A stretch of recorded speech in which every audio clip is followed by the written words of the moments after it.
All right, boys and girls. I think I got everything right. Welcome back to the Lakerland Show. I'm Seven Mitchell. We are in the building, man. Good to see everybody this morning. We got a lot to talk about when it get down to our Los Angeles Lakers, so we're not going to waste no time. Let's get into the show. Make sure y'all smash that like button, subscribe if you guys are new to the Lakerland platform.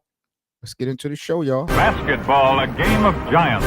When he had to, he knew all the tricks.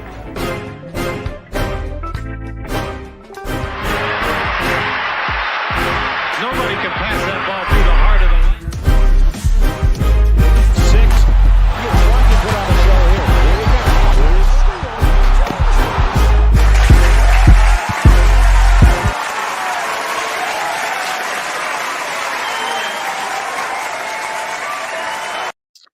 Yeah. In the building. We're going to start things off with our boy LeBron James. He's a movie star, y'all. Let's talk about it. So I believe the actual series began on October the 9th, but Netflix, they did their premiere last night, I believe, of Starting Five, the documentary series that's going to include Jason Tatum, LeBron James, Jimmy Butler, DeMontis Sabonis, and Anthony Edwards. I'm excited to see what this is about. When I first heard about this Netflix series, it kind of blew me because I was wondering why they selected these guys. You know, LeBron most definitely. I'm pretty sure everybody has a story to tell, but why Anthony Edwards, DeMontis Sabonis, and Jimmy Butler, and Jason Tatum coming off of the championship? So I kind of get it. But I always wondered when Netflix had dropped the news that they were doing this actual series, what was the reason to have those guys starting this whole situation outside of LeBron James? Like I said, I'm pretty sure they all got a story to tell. But you know, I was thinking if you're going to start something off, you really need those box office names to get this thing going. But there is a mixture of international players. We got the GOAT in LeBron, in my opinion. Then you got the young up and coming dogs and like Anthony Edwards and Jimmy Butler. We know he has a story to tell. So I kind of get it. I am excited to see what they do with this series. I don't know exactly how the order is going to be for this actual docu-series. If LeBron's episode is going first, is it going to be Jason Tatum's episode? I'm not quite sure. But I am excited, nevertheless, to see this is going down October the 9th on Netflix. So make sure y'all get y'all subscriptions ready, locked and loaded, man. It should be an interesting one. Man, I am happy, though, man. I'm feeling really good today. Give me a second, guys. Yeah, man, everything is grooving. Did y'all see what Pat Beverly said about Rui Hachimura? I don't really get a chance to listen to Pat Beverly's podcast, Him in Rome, but I did see a clip yesterday on social media about Pat Bev. He had an interesting challenge regarding Rui Hachimura. Let's play that clip, and then we'll kind of talk about our reactions. Let's hear what Patrick Beverly had to say about Rui Hachimura. He's a good basketball player, but he's not the X factor to me. Hell, he won. Actually, you know what? He should be the X factor because he gets paid as an X factor should be. So yeah, fuck it. We go put him X factor. He needs to do more. He has to come in like I'm the second option. His mindset has to be, yeah, it's AD here, it's LeBron here, it's Austin Reeves here, it's D'Lo here, but no, AD getting it, I'm the second option. That has to be his mindset, because they do need that. What made him successful, that bubble year, Kyle Kuzma, a wing with size that can put the ball on the floor. And people used to clown Kyle Kuzma because he used to take some tough shots, but you need some balls like that because the same shots you take in the regular season that look tough is the same shots you go take at the end of the game. Kuz would be 1 for 7, come down, shoot, has he 3, go in. Okay, 2 for 8, don't seem bad, get an and 1. Okay, 3 for 9, 33%, that don't feel bad. Okay, cool, hit another 3, 4 for 10.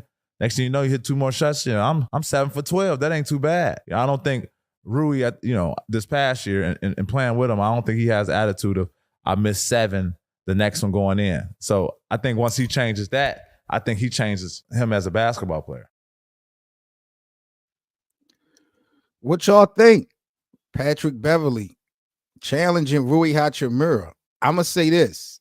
If Rui Hachimura is willing to come off the bench, I don't give a hell what's in his mind, thinking that he's the second best, first best, third best, or the 15th best. I don't care.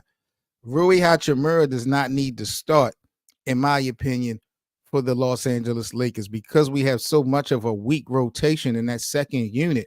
I think Rui could come off of the bench, possible 6th man of the year. I mean, he would just go crazy being the real point of attack coming off of the bench for the Lakers. Listening to what Patrick Beverley had to say, I do think that every player should have a certain mindset. You do need to understand your role and your position on the team, but I agree with Patrick Beverley to a fault. You should have some type of mindset. Saying Rui should have the mentality on this Lakers team of being the number 2 player, and then referencing guys like Kyle Kuzma, that's where I'm not really jacking what the hell Patrick Beverley say. Patrick Beverley need to be drug tested talking about some Kyle Kuzma in relation to the Lakers winning the 2020 bubble. Like, how are we putting 1 with 2? I really got to talk to the bosses. You smoke crack, don't you? No, man. Kyle Kuzma played a role just like a lot of the other guys did in 2020.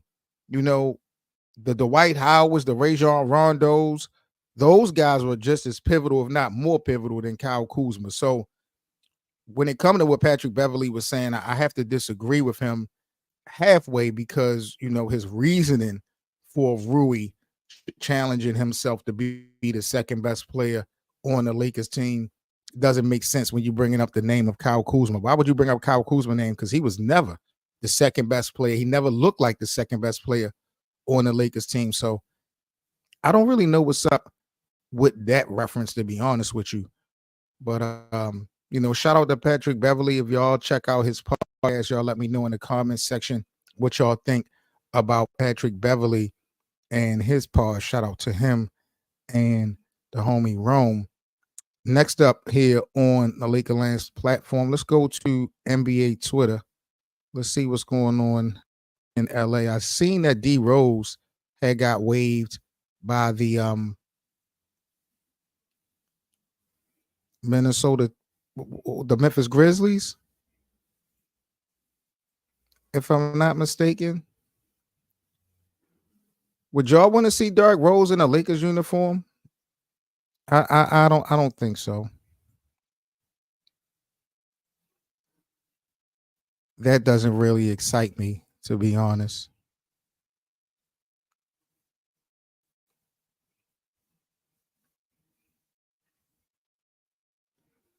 We got Bronny working out, getting prepared for the season. Can't wait to see what Bronny brings to the table. Name the most random Lakers you could think of. So Lakers lead had Carlos Boozer. Let me look at the thread. I want to look at the thread. They probably got some interesting names here. Maurice Evans. Oh, yeah. Who else? Ramon Sessions. Y'all remember him? Is that that's our boy who Kobe hated? Smush Parker? Earl Clark? He didn't, and this was came from Boston. He didn't even want to play he didn't even play in the bubble. Got a championship. Who else? Chris Kaman, Cedric Sabalas, Troy Murphy. Chris Kaman, yeah.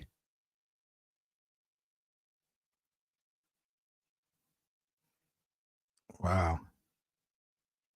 Darius Johnson Odom. I don't even know who that is. Greg Foster. I remember Greg Foster. Played for the Utah Jazz. I remember Andre Ingram. Zach Norvell Jr. Dwayne Cooper. Adam Morrison. One of the NBA's biggest busts in history. That's for sure, for sure. These are some ugly ass jerseys, bro. What y'all think, Lakerland, about the 2024-25 City Edition jerseys by the Lakers? These is bogus as hell, if you ask me. I think these are horrific. I don't understand the color scheme, the pattern, none of that when we talk about the City Edition jerseys. These are ugly. The Lakers have been doing a good job with their uniforms as of late. I'm disappointed in that. And this is so this was the layout for the floor for the tournament last year for the Lakers. I like their floor last year. What does this year look like? Okay. So this is this season, Lakerland. This was last year. The biggest difference, crypto is now white. They removed the purple. I like the purple line, and this is too plain if you ask me. I don't know if it doesn't look to be gold. This looked to be just straight up hardwood floor. I actually like, I don't know. They did the outside. They put the stars down. So I like that. Yeah, I would have still kept the streak though. It looks like they darkened up the interior, if I'm not mistaken. I feel like, and maybe because this is a nasty looking picture, but I think I like last year's floor for the tournament better than what we got this year. What y'all think about that? I don't know. Can the Lakers repeat?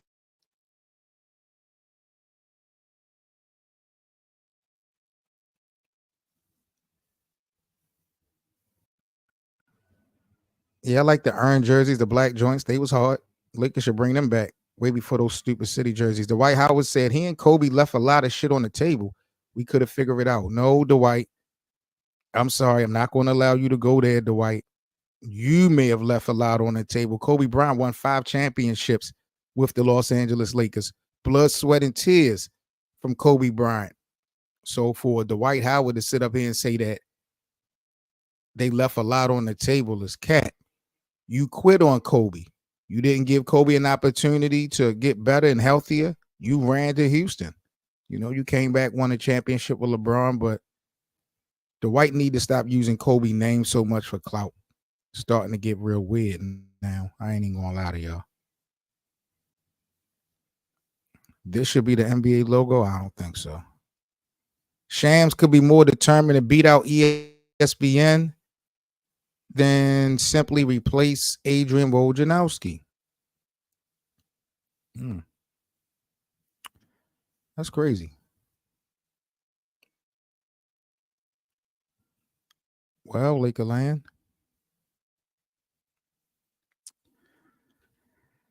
I don't know. Like I said, when we talk about Patrick Beverley challenging Rui Hachimura to be the second best or have the mentality to be the second best Laker, it's just not going to happen.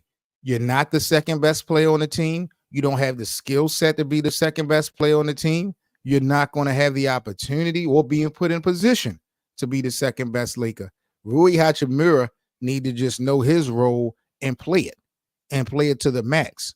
He doesn't need to try to be anything else other than himself. We saw last year, especially in the playoffs. I mean, he was going against Nikola Jokic, so I'm not really trying to vilify Rui because no one was really stopping Nikola Jokic, but Rui got used in the first round of the playoffs. He looked crazy. So he got a lot of improvement. I don't like his footwork. I think Rui needs a bag offensively. I'm not real crazy about Rui Hachimura's bag. So he got a lot of improvement, but having the mentality of being the second best Laker, I don't understand that from Patrick Beverley. And then also referencing Kyle Kuzma. Just didn't make no sense to me. Also, that was announced. I don't know if y'all know. Training camp starts October 1st. Usually the Lakers, LeBron have like a mini camp. They do like a players only mini camp, maybe a couple weeks before training camp. They're not going to be doing that this year. Basically, that LeBron, AD, Rui, they had, especially LeBron and AD, they played in the Olympics over the summer. So they're concerned about the wear and tear for our superstars in preparation for the season. So they won't be having no players only training camp for the first time. Training camp starts October 1st officially. So I don't know what you guys thought about that, but I've been saying for a minute, I'm wondering what the Lakers are going to look like, knowing that LeBron, AD, and Rui all played over the summer, as well as you having guys that's not even available to play in the start of the season.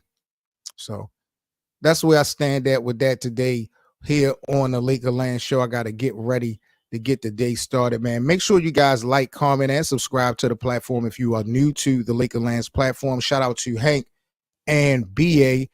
As always, y'all already know how we coming, man. Make sure y'all follow us all individually on Twitter as we locked in 24/7, giving out information and just rocking out on social media when it comes to our Lakers. About to get up out of here. Pretty brief show.